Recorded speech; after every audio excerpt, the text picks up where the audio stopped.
Namaskaram, Sadhguru. Namaskaram to every one of you.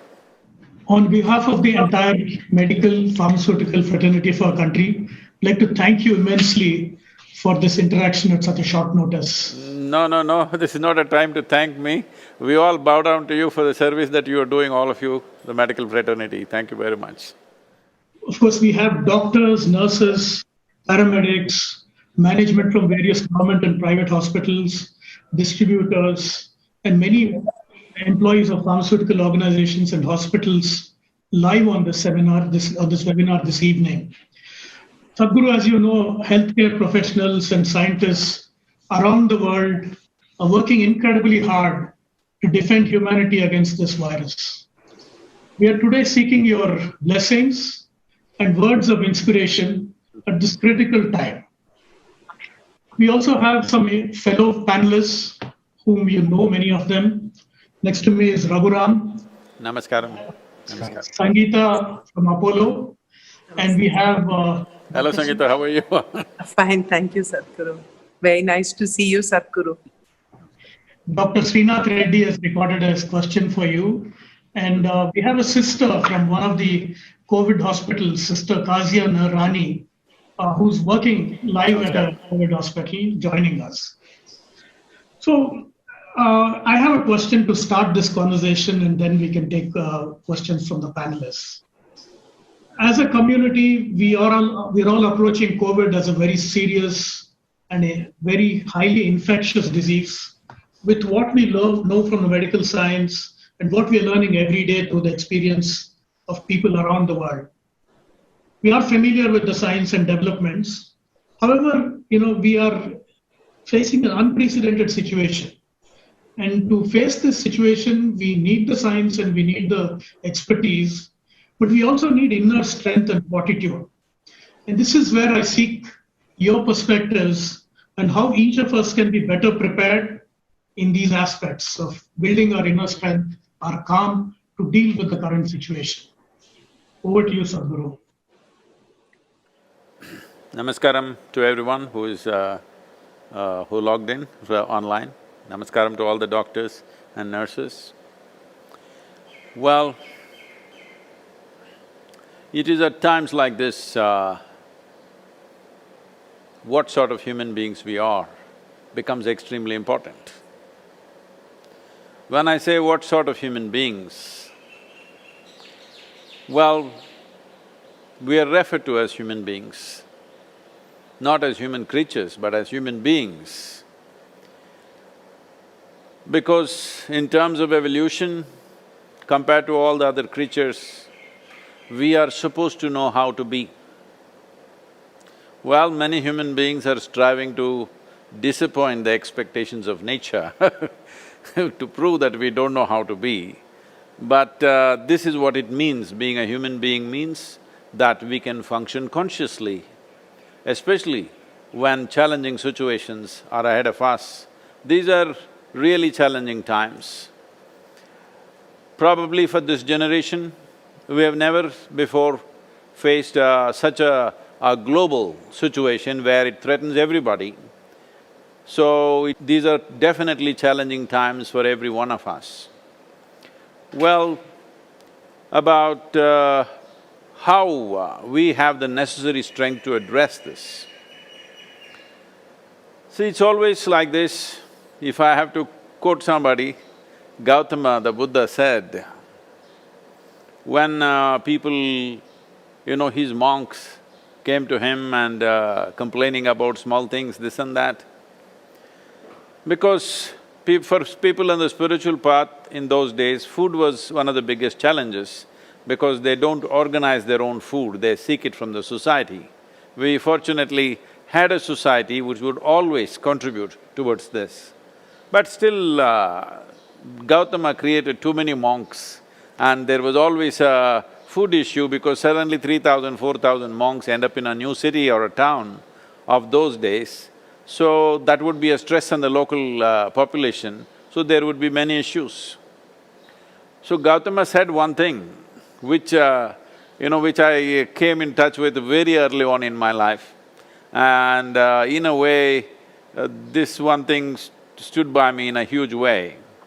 He said, when you're very hungry, if you give away your food to someone else, when you're very hungry and you badly need it, at that time, if you give it away, you will not become weak, you will become way stronger.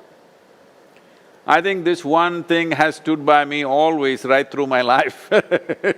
It is not that I live by slogans or morals, but when I look back and see, somehow this I came across when I was just 16 or 17, it struck me in a big way.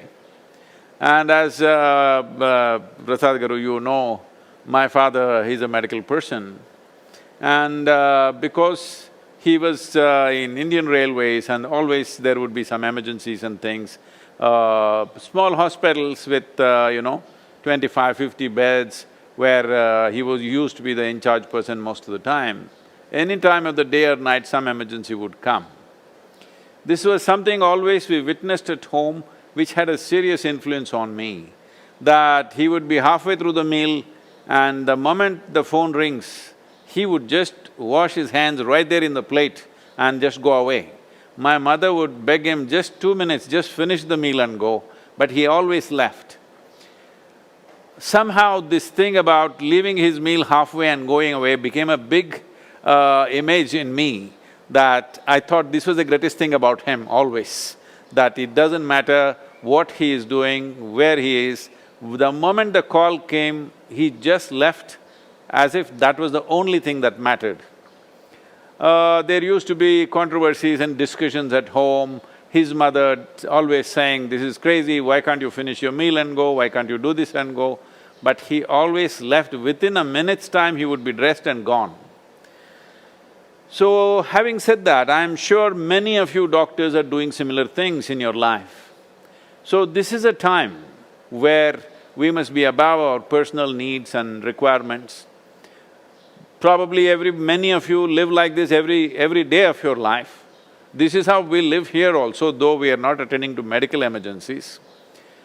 The strength of life, how strong and powerful your life is, simply depends on this, that you have placed everybody's well-being well above your own comforts and pleasures and, even your own well-being at many times.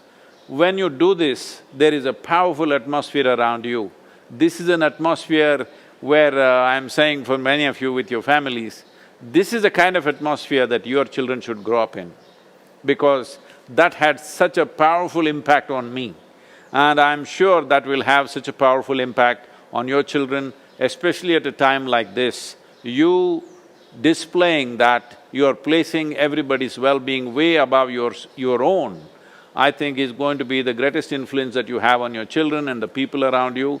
Above all, the nation is in huge appreciation of what the medical personnel are doing right now, and it will definitely have a huge impact on the nation itself. This itself should be a great strength for you, that what you're doing is beyond yourself. Thank you very much for that very inspirational answer that you gave us. Raghuram, whom you know, is the president of the Association of Surgeons of India and is a very famous oncologist. He has a question for you, Sadhguru. Namaskaram, Raghu. At the very outset, on behalf of the medical fraternity in this country, I've just seen the video clip, which is a touching tribute, which shows how the frontline personnel, whilst placing their lives at risk, are working relentlessly towards treating, serving, and saving many lives. You'll be very pleased to know, Sadhguru, that the Association of Surgeons of India, which is the voice for the surgical fraternity in the country, over the last few days, we have raised a sum of more than 1 crore by championing a pan-India initiative to procure the much-needed personal protection equipment, which we are providing to the healthcare professionals across the country. Despite rising to the occasion, there have been many reports of violence, abuse, and vigilantism against the fraternity. And you must have seen our Honorable Prime Minister on at least 3 occasions in the past 3 weeks has brought this issue up and asked people to be more responsible. And as the president of the world's second largest surgical association, I'm deeply concerned at the manner in which a section of the citizenry are really becoming insensitive and cruel in many ways. So Sadhguru, this is demoralized or demoralizing the medical profession on a daily basis. So at times of crisis like this is a time for reflection and change. And what do you think that we should be learning, the humanity should be learning during the troubled times like this? Thank you. Raghu, I very much understand the concern, and it's most unfortunate that certain sections of people have done this. But I think most administrations have clamped down quite strongly against that kind of reactions from people. Certain religious beliefs and other things has made this happen, and some people, out of their selfish motives within apartment houses and all, they've done a few things like that. But I think as a fraternity, you should not focus on this minuscule population which does these nasty things. 99.9% of the people in the country are right now seeing you as worship-worthy. That is where your focus should be, that minuscule population which unfortunately behaves that way. Yes, that also must be dealt with by law very strongly, I would say. Those people who have attacked medical personnel during these times must be dealt with a very strong hand. I think the government is determined to do that as far as I can see. So that will happen anyway, but you must focus on the… probably for the first time in the history of this nation, the largest number of people are looking at medical professionals with a completely different light. They are not seeing you as professionals, they are seeing you as an immense service that you are rendering to the society. So let us focus on that, let's not give strength to this minuscule population which does these nasty things. Yes, that must be controlled, and I'm sure right now largely it has been put down wherever it arose. There may be some small pockets which are still like that, but they have been… entire communities have been quarantined to control and regulate these things. So law will take care of that, and right now, as you see, both the central government and most of the state governments are acting in a very determined way against this kind of crimes. Having said that, if I can take the liberty of telling you a small story. You know, my great-grandmother was a very good storyteller. She said many stories in great detail. This one story stuck with me, and though I remember all of them, but this one thing was kind of… I was probably maybe 4.5, 5 years of age when she told this story to me, but this story kind of lived with me. There was a man who was a farmer, and he had a little bit of land and doing agriculture. Then he got 2 sons, the sons grew up, they cleared more land and they became well-to-do farmers. And when his time of passing came, he called both the sons and told them, whatever comes out of this land, do not divide the land, but whatever comes out of this land, both of you share it equally, 50-50%. They agreed. One of the boys married, had 5 children over a period of time, and the other boy never married, but still 50-50 it was going. So the elder boy who was married with children, one day, got a little worm in his head, and then he thought, I have a wife and 5 children, I'm getting 50%. He is alone and he's getting 50%. But I have my boys growing up, when I get old they will take care of me. Who will take care of my brother? He should get little more so that he has more wealth in his old age. But he is very proud, he will not take anything from me. So in the night, he would pack a bag of grains and stealthily go towards his brother's storehouse and put these grains there every night a little bit. And the same worm got into the other brother's head one day, and he thought, I'm just alone, I get 50%, my brother has the burden of wife and 5 children, but he also gets 50%, but if I offer anything, he won't take it.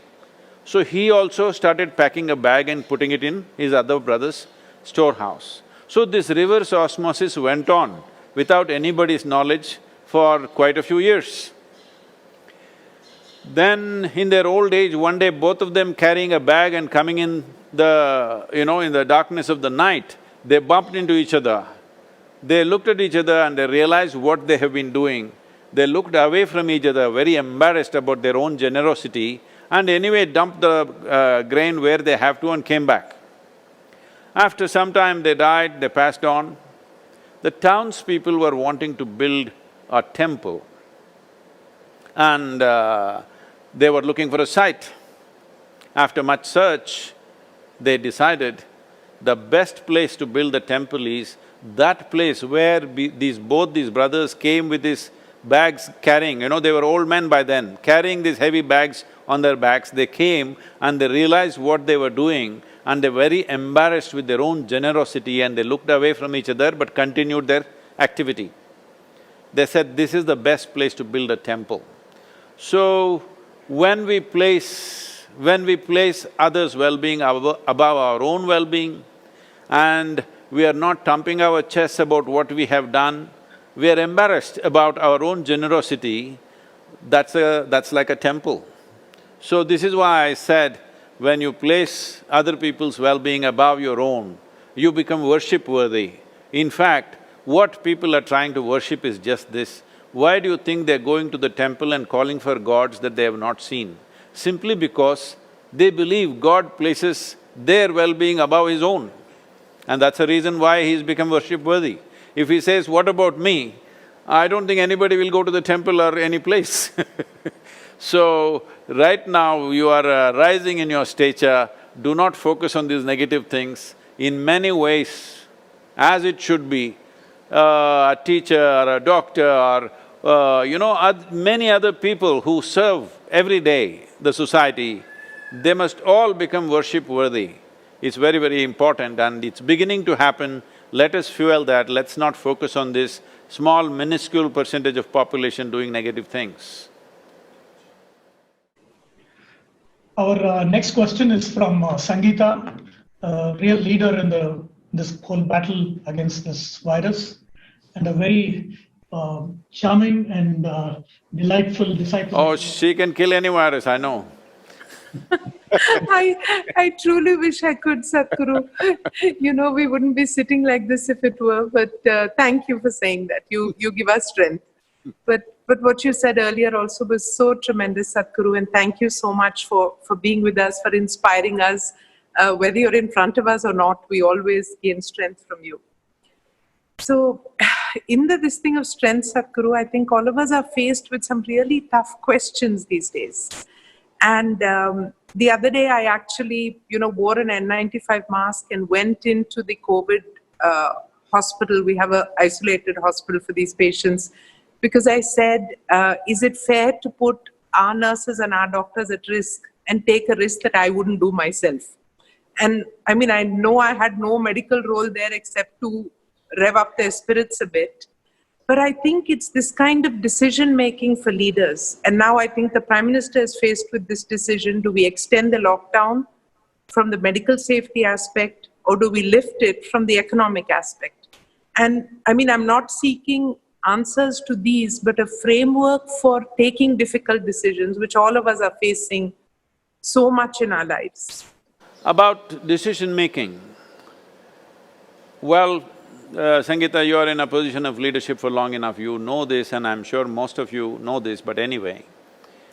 See, when it comes to decision-making at the leadership level, this idea of what is the perfect decision, we must keep it down a little bit. We need to understand whichever way we decide, we're going to hurt something and we're going to make something good. We'll do something good and we'll do something bad with every decision we take when large-scale situations are involved. There is no perfect decision as such to make. So if we come to terms with this, only then we will make correct decisions, otherwise we'll just get emotional about the situation and inevitably we will not be able to take the right decisions. So when we take any decision in such a large-scale situation, there is not going to be a perfect situation. It's a perfect decision rather. Just now you mentioned about the Prime Minister has to take a call whether to continue the lockdown or not. I think it's been largely decided to continue except relaxing a few activities, which is a good thing to do. And everybody knows, the data shows, the science shows that a lockdown is a must in a nation of this kind of density of population. But the economic pain also has to be taken into consideration. You can't just close down the country. So, where this is the privilege and pain and power of being a leader, that when you make decisions, you know all the aspects and you do what is in larger good. So you know that you cannot do absolute good. This is something that we must come to terms with, otherwise we cannot make the right decisions. Right decision is not a perfect decision. Right decision is the best thing to do in the given moment, but not a perfect decision because there is no such thing. Nobody can make a perfect decision. It is not personal life to make one perfect decision. When so many people's lives are involved, we will have to make hard decisions. When we say hard decisions, many things are against, the fundamental nature. Our own hearts will not agree with it, but we still have to make those decisions in the interest of the larger good, and that's the only way forward. And leaders should have the strength and the balance and the determination to do what is for the larger good, rather than deciding things by our own sensitivities that we have. Thank you, Sadhguru. Thank you. Thank you, Sangeeta, and thank you, Sadhguru. We have a video message and a question from our Honorable Health Minister, Harshvardhan ji. We'll play the video and then we will await your answer, Sadhguru ji. Sadhguru ji, I would like to seek your kind permission to raise a very important and pertinent issue today at this prestigious forum, where I am told that thousands of my medical fraternity friends are present and they are hearing me. In the context of COVID-19 pandemic and in the context of how lakhs and lakhs of frontline health workers are passionately and selflessly working day and night to save our fellow citizens, I outrightly condemned the recent attacks on them. I consider this most unfortunate, especially since it is happening in a country like India, and more so since it is happening in my tenure as the health minister of the country. Our doctors, our nurses and our paramedics and all those involved in COVID-19 care and treatment are our real warriors. They are our COVID warriors. They are putting their life in danger to serve the nation and all of us. I also unequivocally condemn the ostracization and stigmatization of doctors and health workers by some selfish people in our society. I must tell you that our government stands fully in support of frontline health workers. Time and again, our beloved Prime Minister Shri Narendra Modi ji has spoken out against the violence that is taking place against doctors. He has appealed to the nation to protect our medical personnel. Modi ji has even equated them with God. The Home Ministry has taken cognizance of such incidents and has advised the authorities to take stringent action under the National Security Act. Now our doctors and health warriors should work without fear, as the government is standing in all its strength with them. Doctors, nurses and all healthcare workers deserve our respect, support and cooperation to keep the fight going. We have advised all state governments to take appropriate action against those who are indulging in violence, be it the landlords who are evicting doctors and their families. Most respected Sadhguru ji, I appeal through you to the country that we must all stand united in this unprecedented crisis that humanity is facing today.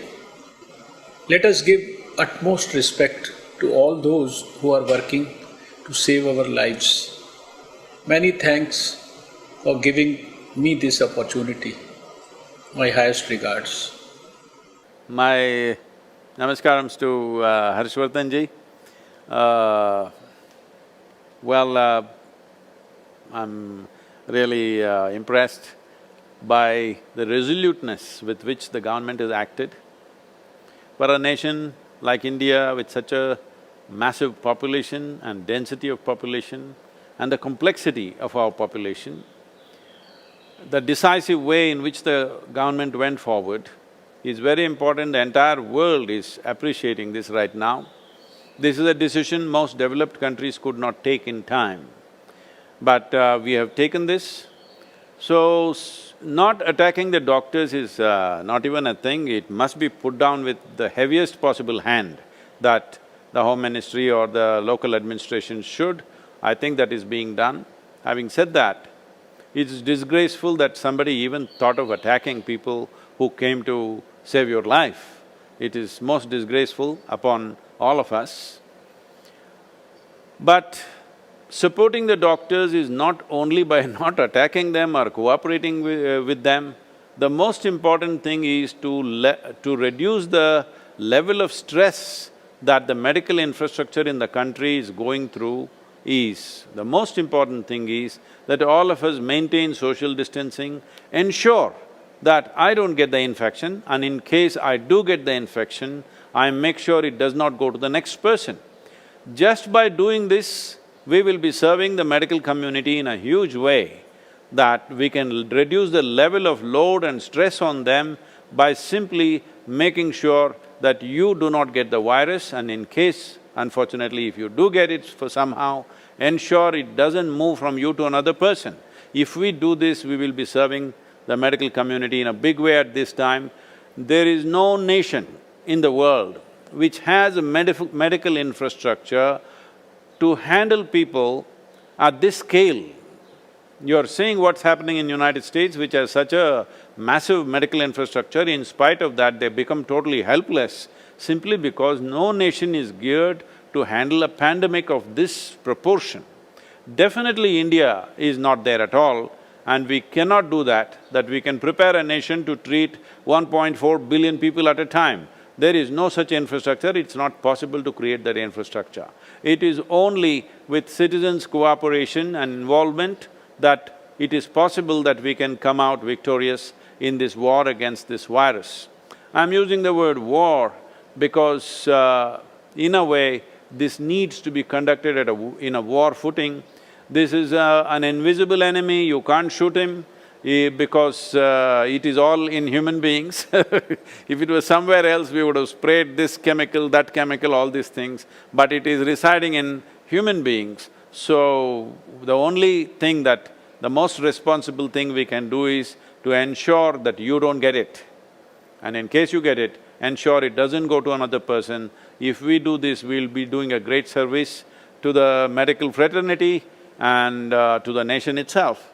This is a time where everybody has the opportunity to serve the nation by simply doing nothing. Please make use of this opportunity, everybody. Thank you once again. The next question is from Dr. Srinath Reddy, President of the Public Health Foundation of India. He has recorded his question and sent it in, which we will play it now.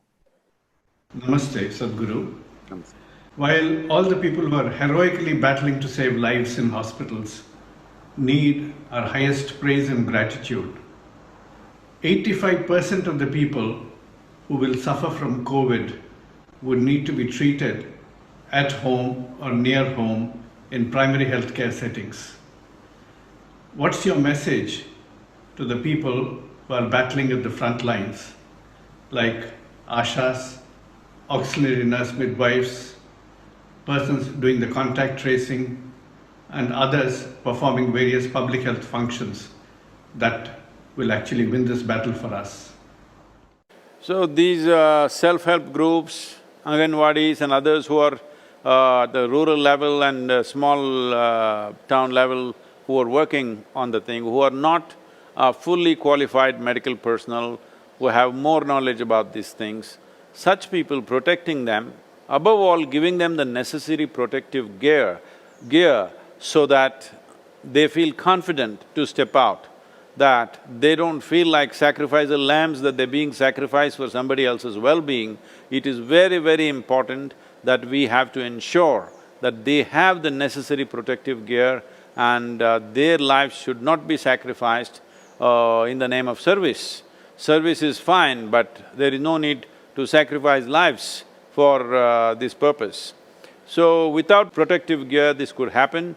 So, if the medical experts that many of you are, it's not necessary only this imported gear should come. I'm sure we can come up with various our own jugards to ensure that it can be produced in large numbers and given to this level of workers so that their lives are not at risk. Providing this is very important because many of them, the Ashas and others are largely women and they have their own families and children. So if they are coming out even to serve, that at a time like this they're reporting to their duty, itself is a fantastic thing. This must be honored with the necessary protective gear and a kind of an assurance that their lives are safe. The glasses that are needed, the masks that are needed and the protective cover for the body that is needed must be provided in large scale.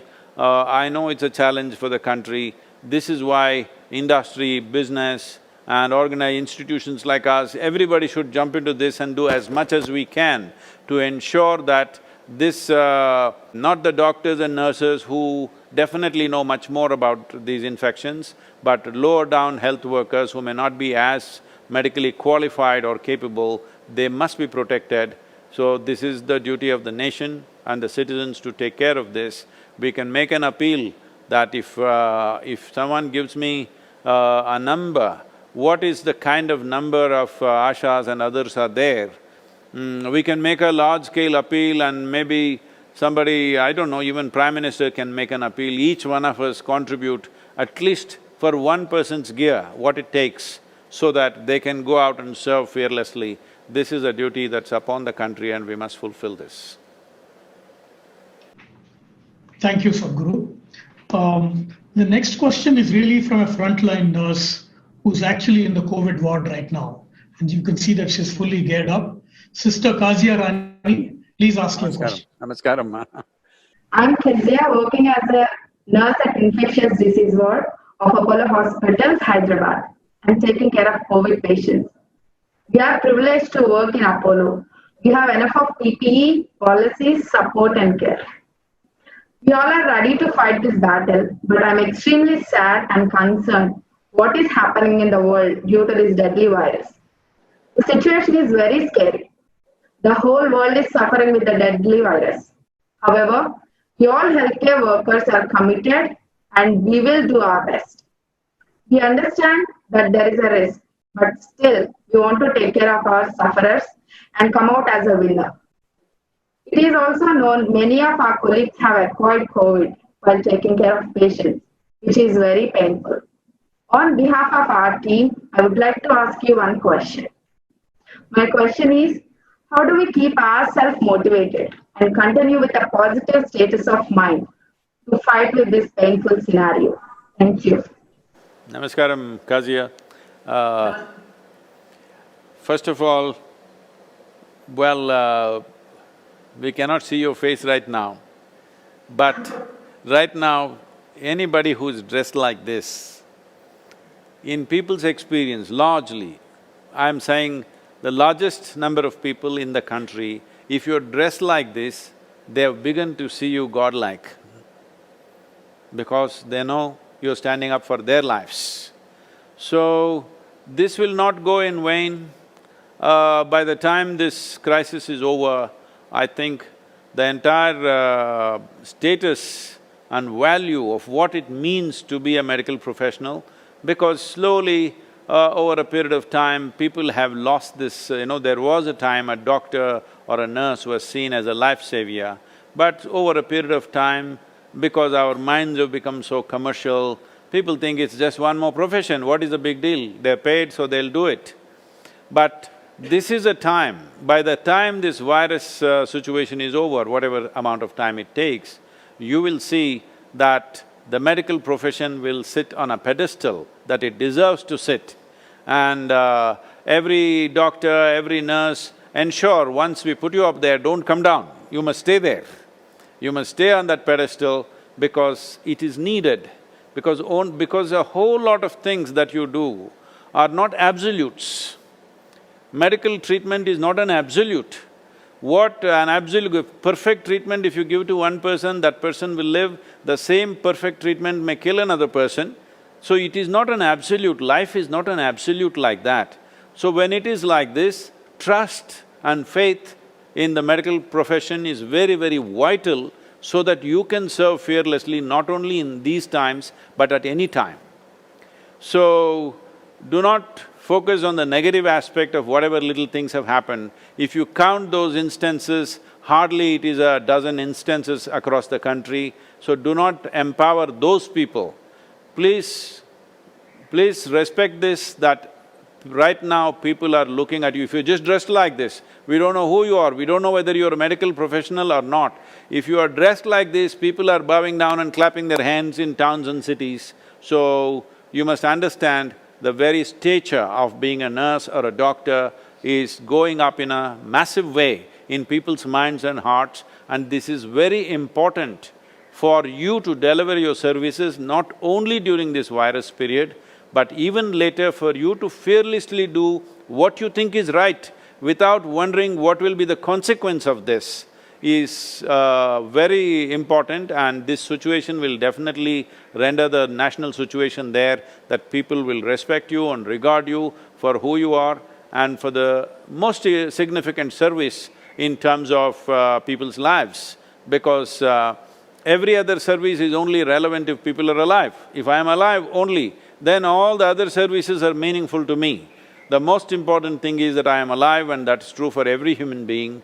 So please, I want you also to understand, people are with you, people are looking up to you, and there is a great sense of appreciation and a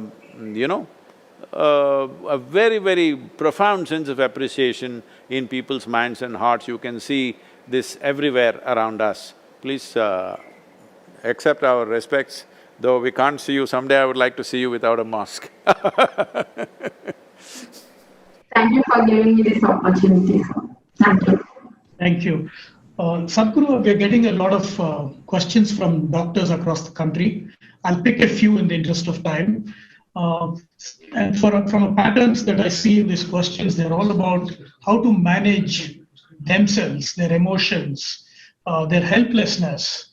They're seeing situations where the facilities are inadequate for treating people, and they're not able to react fast enough. And this is causing a lot of turmoil within them, and they want to manage their own emotions. There's something you can help them, in terms of how they manage their tranquility, emotions, to deal with the current situation. It would be very useful. As I said earlier, this is a war-like situation. During a war, when casualties come and pile up, like injuries and other things come and pile up, most of the time during wars, doctors have to make a decision whom to save and whom to let them die. This is a very hard decision to make for anybody, because it's much easier to make a decision about my own life, but it's very hard to make a decision about somebody else's life. How do you decide whether that person should live or die? But unfortunately, such decisions have to be made in war-like situation. As it has happened in New York City, for example, if you take New York State as a nation, what is happening there, if that happens, that kind of percentage scales happen in India, then every one of you will have to make very hard decisions. Who should live, who should die? This kind of decisions will come into your hands. It is very unfortunate, but you must be ready for that. You must understand this, you must place yourself in this place. You are not going to make perfect decisions, as I said earlier. You just have to very clearly set yourself up. You will make the best possible decision, always in the interest of what is happening to the patient, always in the interest of what is happening to the larger situation around you, but never in personal interest. If you make this one decision, you will be very clear and balanced and easy to handle these things. Physical hardship and the challenge of day and night work, all these things are there, but at least your conscience will be clear if you make this one thing clear, absolutely clear within yourself. Every step I take, every breath I take, every action I do is in the interest of the people who are there, who trust me and who are there in front of me. If this one decision is absolutely made in your hearts and minds, you will come to some ease, but this does not mean these are easy times, these are challenging times. There's another question, a more practical question. This is Dr. Prabhat Kumar. He's asking me if Sadhguru has any recommendations for a dietary regime which will help us build our immunity and lower the chances of catching this virus and dealing with it. See, there are many traditional things which we can do to boost our immunity. At a time like this, I don't want to go into much detail, but if you want details, we can send it to you, but to put it very briefly, as those of you who know me know this, that the last 39 years that I'm in this public life, almost every day I have some public event, which I am committed to large groups of people. But in these 39 years, in all this travel, I have not cancelled a single event because I am not well. This doesn't mean that I am not well at all, because all this travel you catch this infection, that infection happens here and there, but it doesn't put me down definitely because of the immune system. In the yogic sciences, there are various things one can do to enhance one's immune system. In terms of practices, which are hard to teach right now, but we have put out a simple, powerful process called Simha Kriya, which the video of which very simple to do, we'll send it to you so that you can put it out to your doctors and nurses. This is a kind of process. One thing is it'll boost the immune system.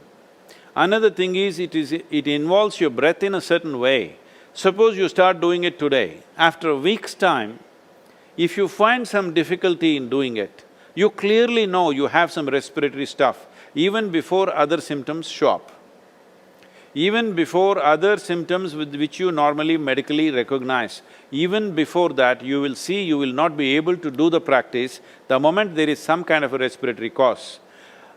This viral being a very respiratory related thing, it'll be very useful if you're doing the practice every day, twice a day, it'll boost the immune system, but at the same time, it will tell you it's like a gauge. If you suddenly can't do it one day, you know there is something wrong with your function of your respiratory system. And also one more thing is, right now for all the medical personnel, doctors and nurses, we are offering inner engineering online free of cost. So anybody can log in and do this, the platform has been set up for this purpose. Normally, this internationally what we offer, it costs about $150 per person, but this is being offered free for all the doctors and nurses.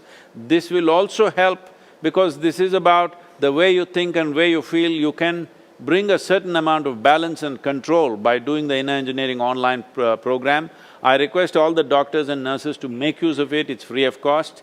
And there are also other processes on our app one can make use of to bring balance. But about boosting the immune system, I'm saying bringing balance and bringing a sense of exuberance in the system is very vital for boosting immune system. I don't know how allopathic system of medicine looks at it, but in the yogic system, we always see the most important thing for you to get healthy is that you are exuberant and joyful in the way you are.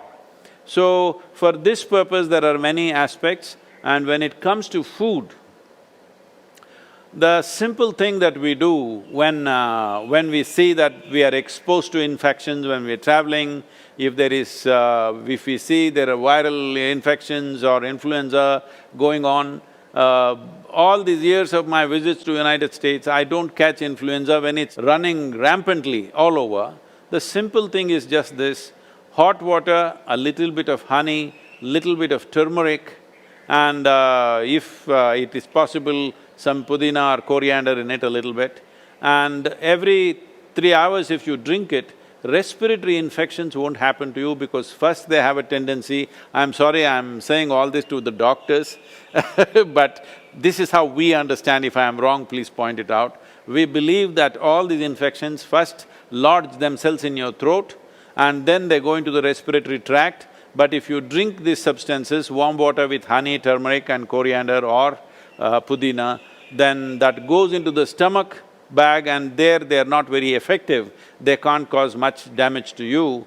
So like this, every 3 hours if you… those of you who are in the hospitals like this, if the hospital itself can provide that, it'll be great. Right now, this is what we are doing to all the police personnel and the medical personnel in our region. We are providing them what is called as Nilavembu Kashayam, which works very well. We did this across Tamil Nadu when the dengue fever was on, it made a big difference. These kind of things can be done to boost the immune system. In all the hospitals, if it is kept there with warm water and this, that medical personnel can drink every few hours instead of drinking just plain water. If they just drink this as a part of their thing, I think it will definitely help. It has helped me I'm just telling you grandmother stuff, not medical stuff, okay? But it's worked. It worked for my grandmother, it worked for me Thank you so much. Practical wisdom, and that's why we all admire you so much. You started the talk with saying that we are human beings, and we are beings and not creatures. As beings, as we see this situation in which there is an imbalance between nature and us, and we see this virus as something just caused by this imbalance. Do you have a perspective on us as a human race, where we have gone wrong, what can we do out of this big lesson that we are being given by nature today? See, it'll be very cruel for those who are infected, who are fighting for their life, and those who lost their dear ones. To tell them, nature is teaching you a lesson, it'll be very cruel to say that, I will not say such things. But this is something I've been speaking for last 20-25 years. One important thing is the human population. I know a whole lot of people will get against me, all the religious groups, all the major religions are against me because of this one statement and many others. See, the nature of human population, the way it's growing, in the beginning of 20th century, we were only 1.6 billion people. Today, we are inching towards 8 billion people. And the amount of things that we can do because of technological capabilities has multiplied. What 100 people would do and consume 100 years ago, today 1 person is consuming that much in terms of ecological consumption. So, having said that, if we do not consciously control our population, nature will do it in a cruel way.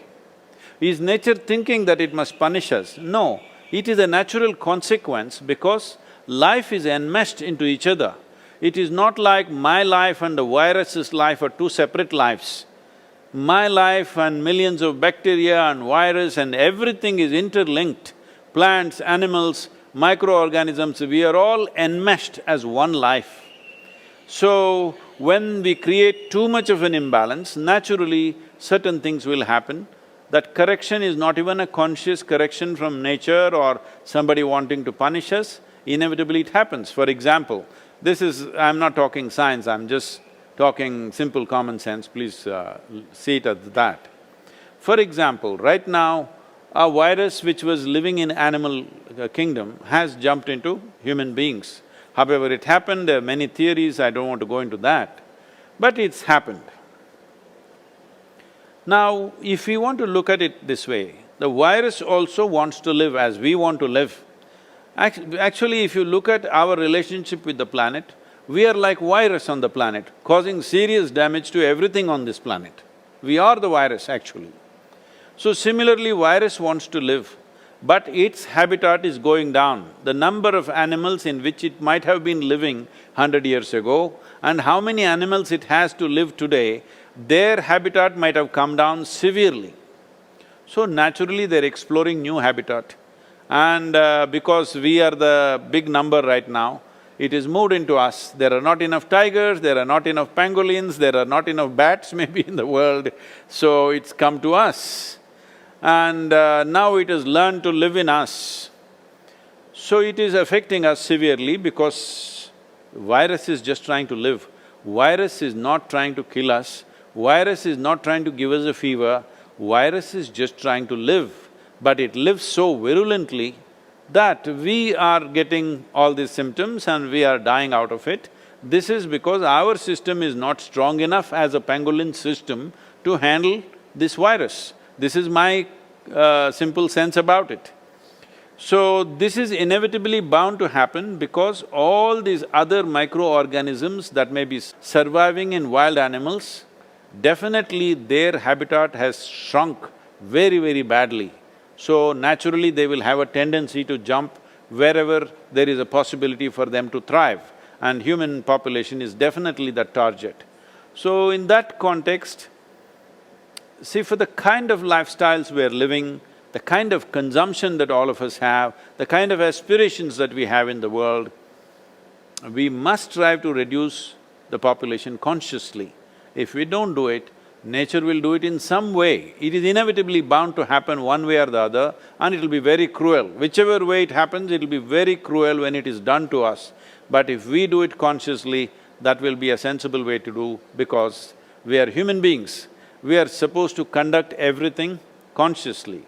This does not mean it is happening necessarily because of excessive reproduction. It is just that people are living longer, which is a wonderful thing. For example, in India, the average life expectancy in this country in 1947 was 28 years. Today, I think it's reached some 73 or 74, which is a fantastic achievement for this nation. Thanks to all of you also, because you have a significant role in this, thanks to all the vaccines and various other things. Otherwise, most of us who are right now on the screen shouldn't be alive, according to those averages. None of us should be alive actually. But we are alive today thanks to that. So human beings should live a full life. But now when we live a full life, it also becomes important that when we postpone the death, we must postpone the birth. I'm not talking any philosophy, just simple arithmetic. If we postpone the death, we must postpone the birth also. That is also happening. Women who are normally started to deliver the first baby by 16, 17 years of age 100 years ago, today it's gone to some 24 years or something, some average like that. But it needs to move further up, otherwise if you put every person of the female gender into education process and their education lasts for 23, 24 years of age, then naturally it'll get pushed, that needs to happen.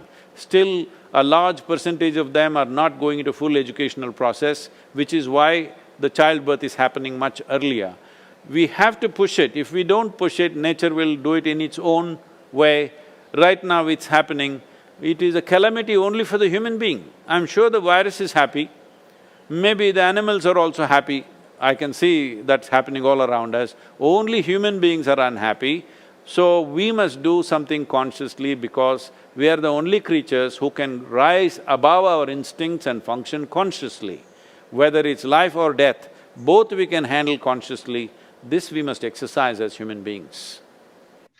Thank you so much, Sadhguru. With this, we are coming to the end. Any final words for all the people that are on the show and looking for guidance from you? My congratulations and blessings to all the medical personnel, because India stands out in the way we have handled it. Compared to any other nation with massive infrastructures, compared to medical infrastructure in India, those nations, European nations and America has massive medical infrastructure, many-fold over. In spite of that, we have handled it extremely well. Our fatality rates are very, very low. Thanks to every one of you. As I said, do not focus on those few negative incidents. I'm telling you, by the end of this virus, the season is over for us, or this the threat or this challenging time is over. The medical personnel, people who look like her, who dress like her, will become worship-worthy, and that is how it should be. Thank you very much for having me with you. In whichever way we can serve you, we're always available to you. Please reach out if there is something we can do for you. Thank you very much. Thank you so much. Thank you. Thank you very much, Sadhguru. Namaskaram.